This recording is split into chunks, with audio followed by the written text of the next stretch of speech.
Hi and welcome back to another FMV Radio Q&A. Today we are joined by Ophélie from the Unheard Refugee Voices. And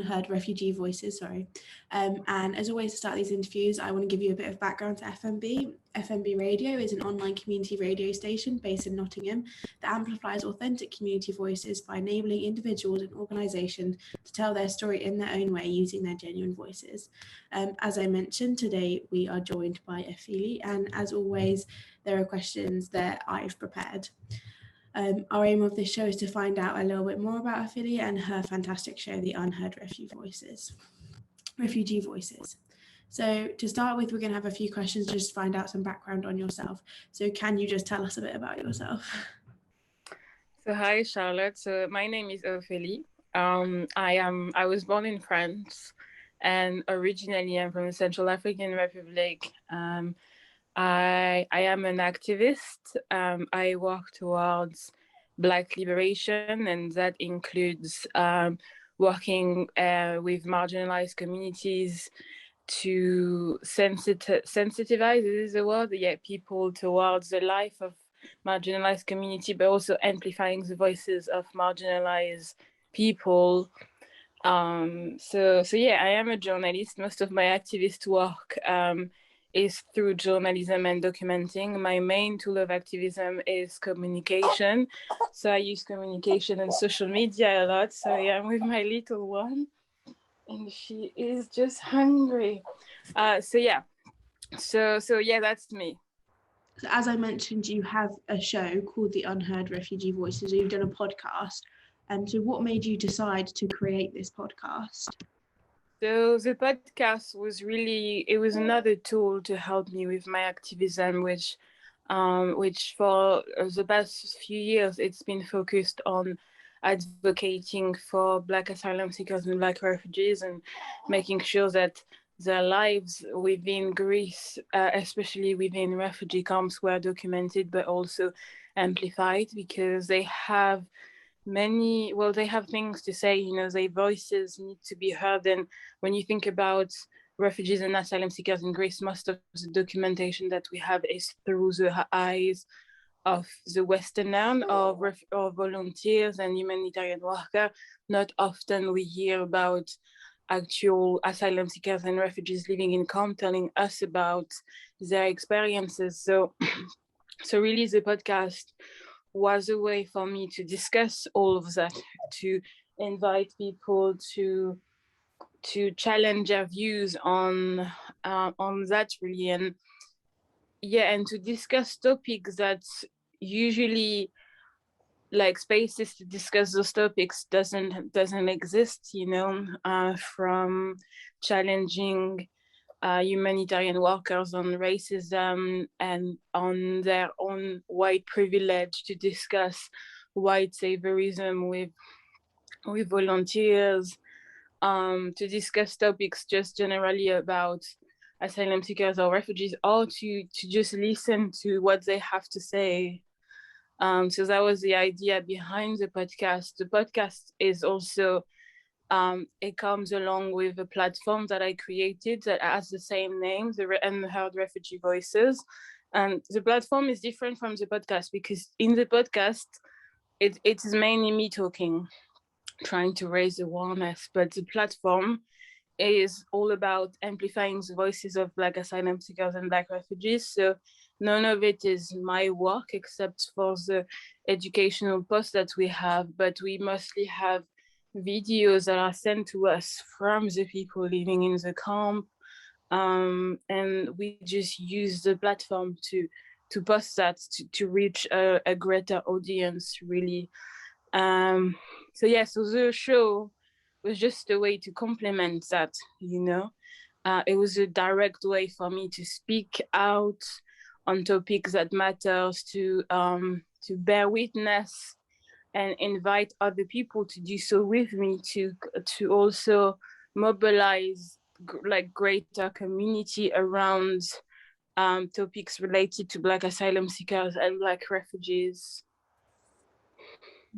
It's like very much embodies the message of FMB, which is you are giving people an opportunity who are not normally heard to have a voice and a platform to, you know, either be put on a video on your website or come in onto the podcast and tell you their story, their stuff. It's very interesting. Yeah, and the podcast started with me wanting to amplify the voices of Black asylum seekers and Black refugees, but I kind of want to invite more people who are also because, you know, when we talk about forced migration and migration in general, I feel like we're not hearing enough the voices of people who have had to go to migrate or to forcibly migrate, and what the experiences in Europe has been like. And yeah, just I feel like I want to amplify the voices not only of Black asylum seekers and Black refugees, but also of Black migrants who have been here for generations, and how did they, like, what's the word I'm looking for? How did they make it through, really? How being in Europe was like for them. So ideally, the podcast will develop this way. Yeah, no, that sounds amazing. I'm just wondering, when did you discover your passion for helping Black asylum seekers and refugees?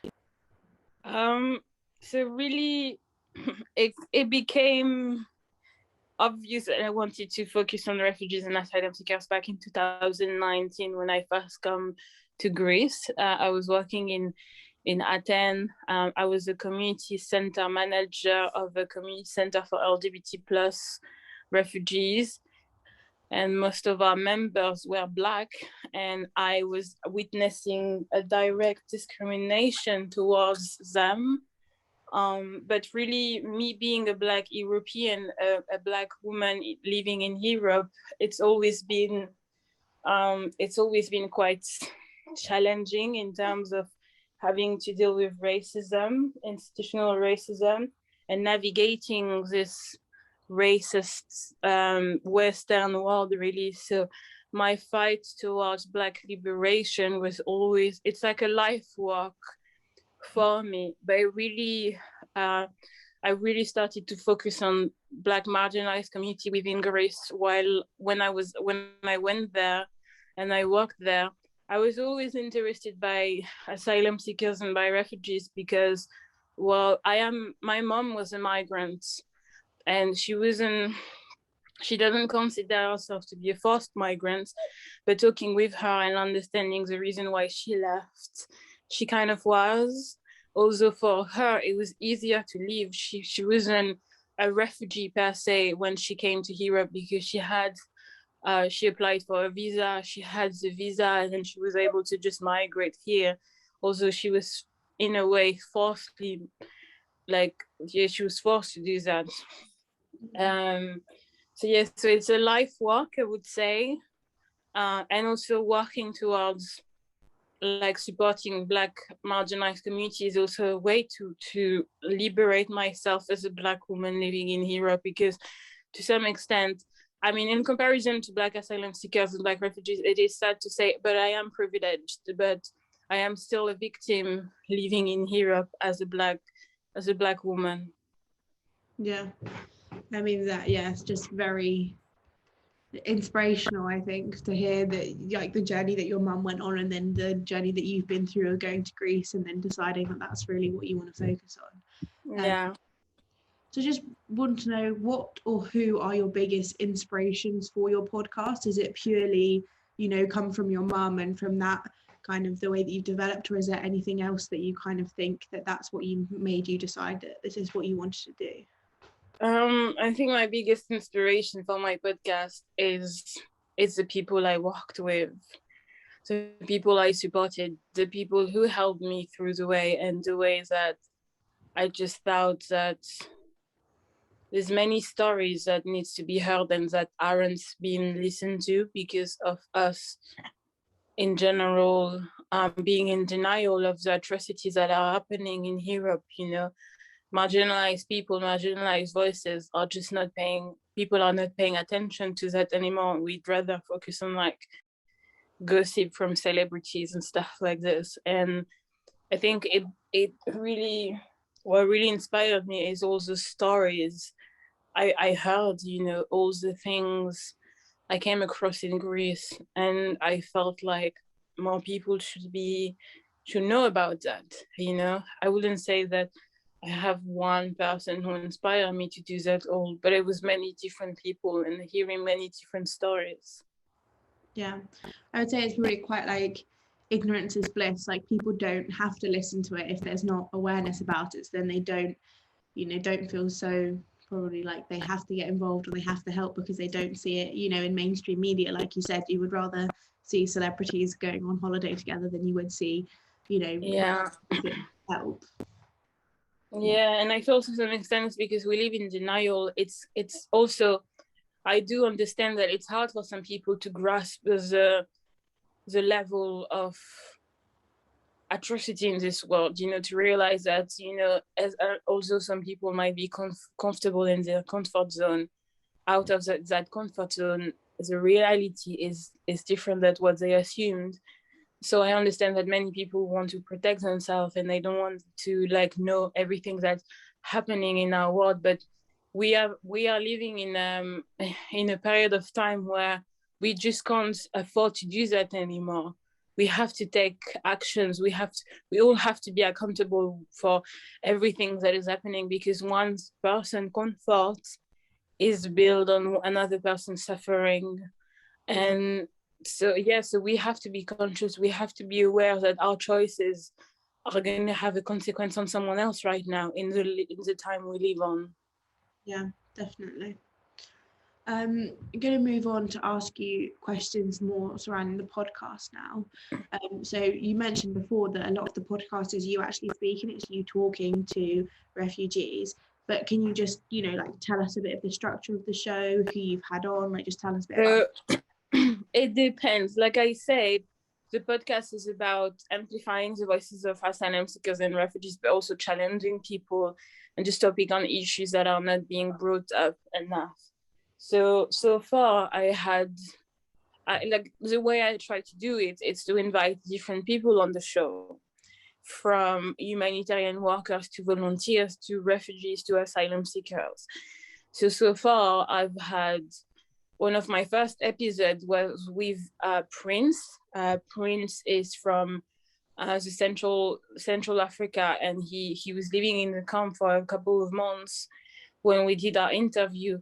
And the podcast we did together was talking about institutional racism from the experience of an asylum seeker who became a refugee. So that was the first episode I did, which was even as a Black woman, I most of the thing he was talking about as a Black asylum seekers, I just didn't. Those are not things that I have experienced, you know. So it was very eye-opening for me to speak with him. And then one episode that I've done was with Marie.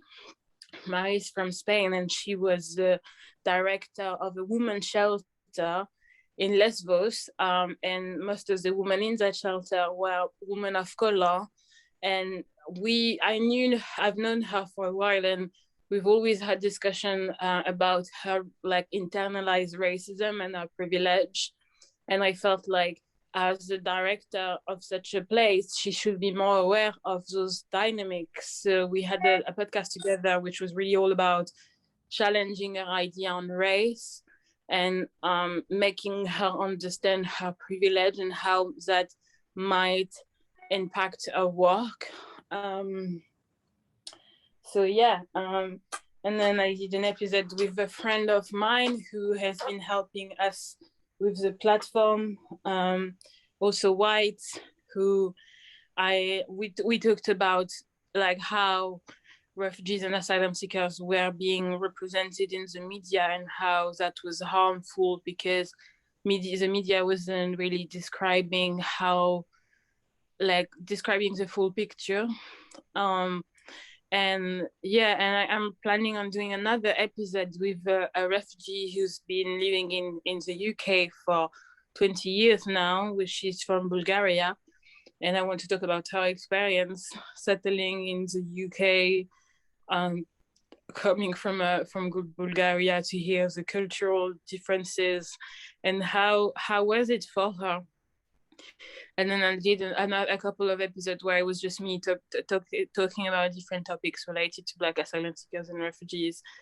So really the idea is really to it is to amplify the voices of asylum seekers, which the platform is also doing, asylum seekers and refugees, but also to challenge people on certain idea. And I guess the idea is also to work towards Black liberation in a way, you know.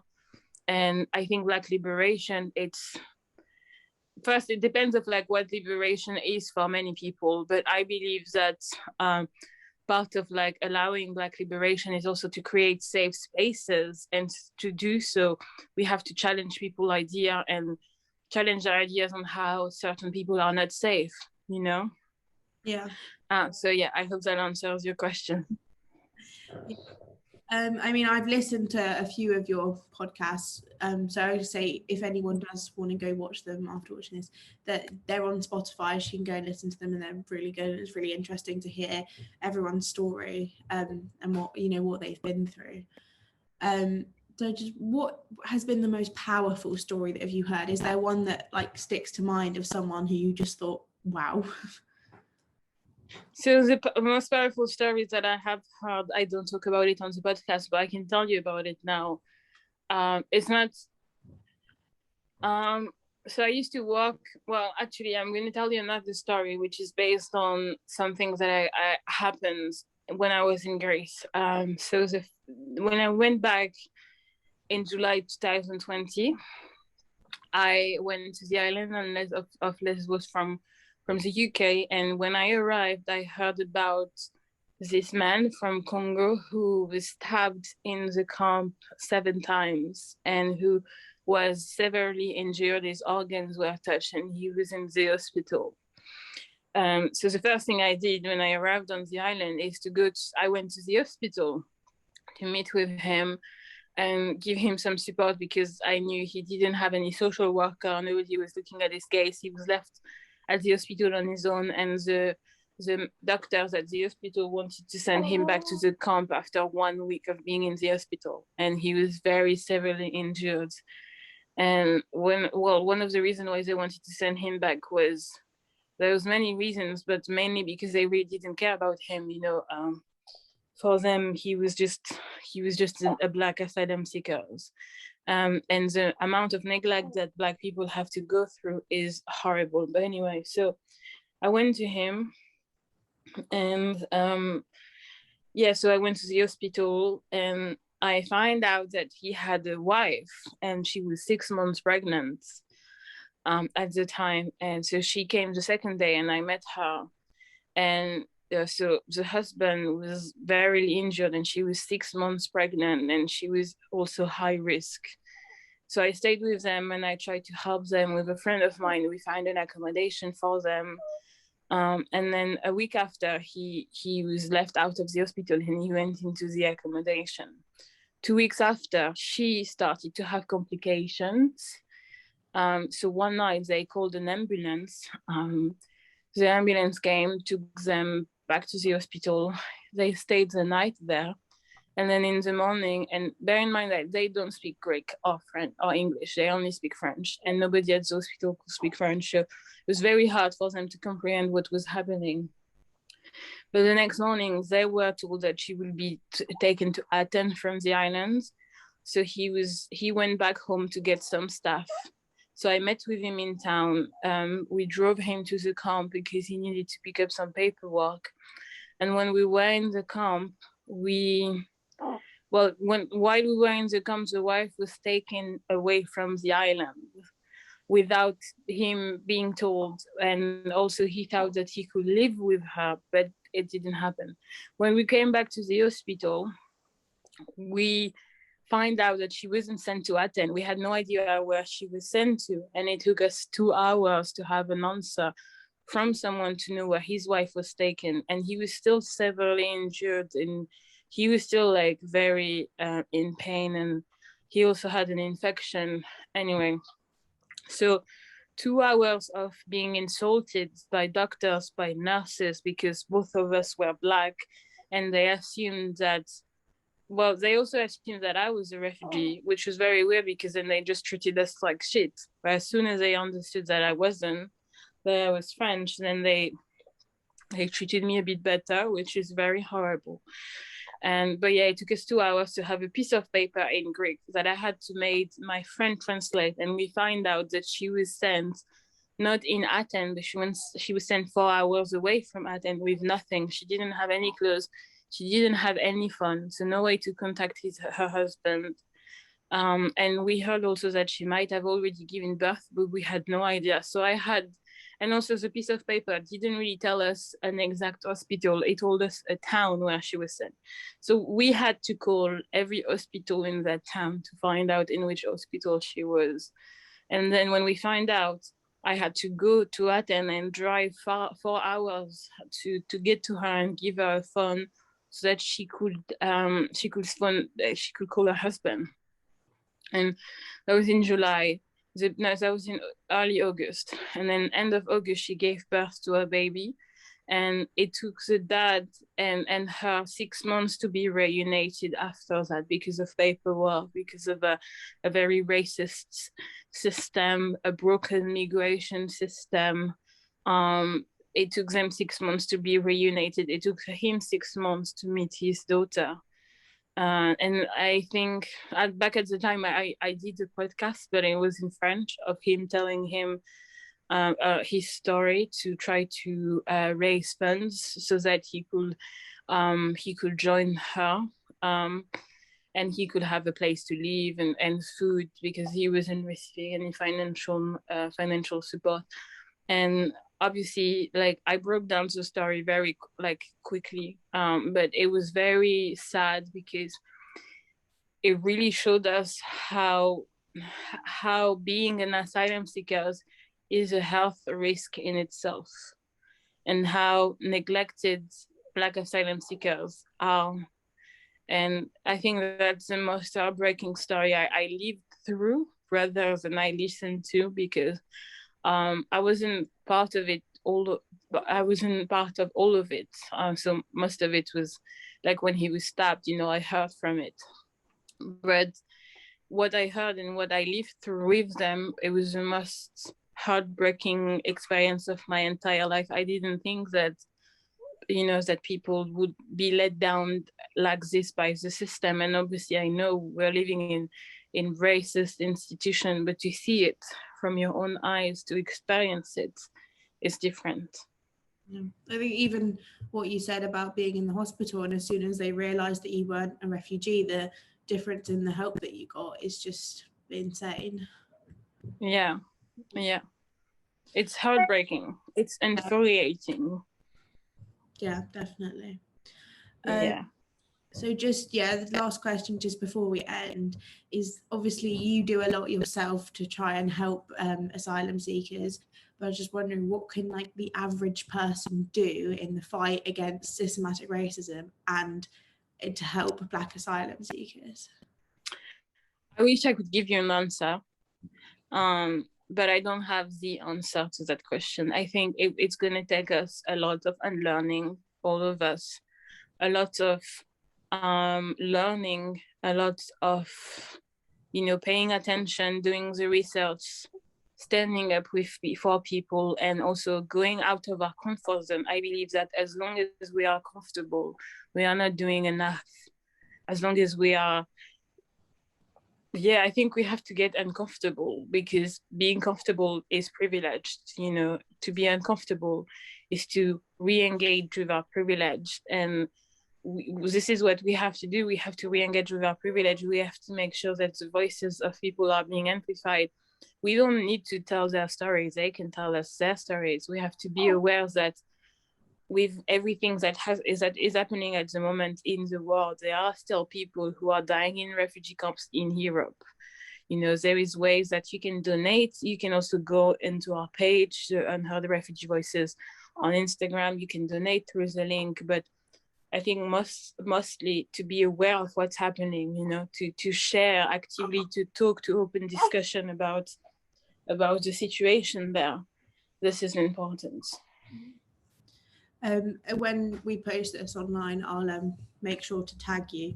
So if anyone does want to go and donate, then that's, yeah, like you said, go do it through your Instagram. Thank you. But yeah, that's all the questions that I've had today. Thank you so much for coming. Thank you for bringing your little girl and making time, even though you've just had a baby. Yeah. Thank you for taking the time as well to interview me. No, yeah, it was great. It's a very interesting, not supposedly, like the stories that you tell are very interesting, and you've had, yeah, a lot of experiences I think a lot of people probably won't ever have in their life.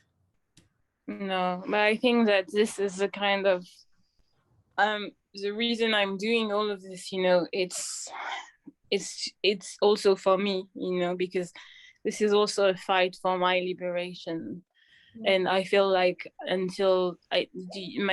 Angelou once says that until we are all free, none of us are free. And I believe this is true. Yeah. It's probably quite a good, powerful note to end on. It's in line with the rest of the interview. But yeah, thank you so much for being here.